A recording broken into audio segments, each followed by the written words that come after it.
ወደ ተሻለ ራስ የሚወስደው ጉዞ እያንዳንዳችን በራሳችን ዓለም እንኖራለን። ያለፈ ህይወታችን መቀየር አንችልም። ነገር ግን ወደፊት ማን እንደምንሆን መወሰን በእጃችን ላይ ነው።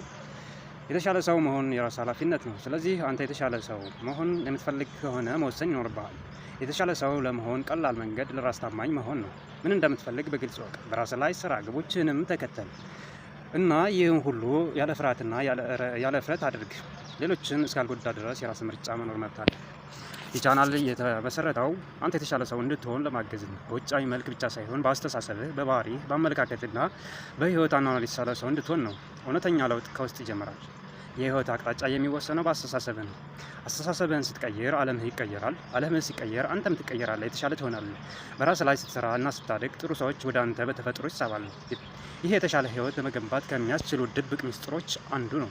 ሁሉም ሰው የሚወደድ የሚከበርና የሚደነቅ ሰው መሆን ይፈልጋል። ወደዛ የሚያደርሱ ብዙ መንገዶች አሉ። ይህ ቻናል እነዚህን መንገዶች ይዳሰሳል። ከሁሉ በፊት ግን ለራስ ታማኝ መሆን አለብህ። ለውጥ በአንድ ሌሊት አይመጣም። ቀስ በቀስ የሚገነባ ሂደት ነው። ልምዶችህን ቀይር፣ አእምሮህ ይከተላል። ጥሩ ልምድ ለመገንባት መጥፎ ልምድ ማስወገድ ይኖርባል። ትዕግስት ያስፈልጋል። ጊዜ ብዙ ሰዎች ሀብታም መሆን ይፈልጋሉ። ነገር ግን እውነተኛ ግብ የራስ ማሻሻል ነው። ሀብትን የሚስብ ሰው መሆን ነው። የተለየና የተከበረ ሰው ለመሆን የምታደርገው ነገር ጎበዝ መሆን አለብህ። የተሻለ ውጤት ከፈለግ በራስ ግዛት፣ በምርታማነትና በግል እድገት ላይ ስራ። የሽልማት ህግ እንደሚለው የዘራውን ታጭዳለህ። የበለጠ ስታደርግ የበለጠ ውጤት ታገኛለህ።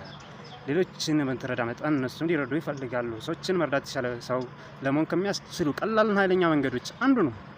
ሌሎችን የምትረዳ መጠን የተሻለ ስሜት ይሰማሃል። ከሰዎች ጋር ግንኙነትን ታጠናክራለህ። ታላቅነት በአንድ ጊዜ አይመጣም። በየቀኑ ከትናንት የተሻለ ለመሆን በሚደረግ ቀጣይ ጥረት ነው። ምርጥነት ሁልጊዜ የተሻለ ለመሆን ከሚደረግ ቀጣይ ጥረት የሚመጣ ውጤት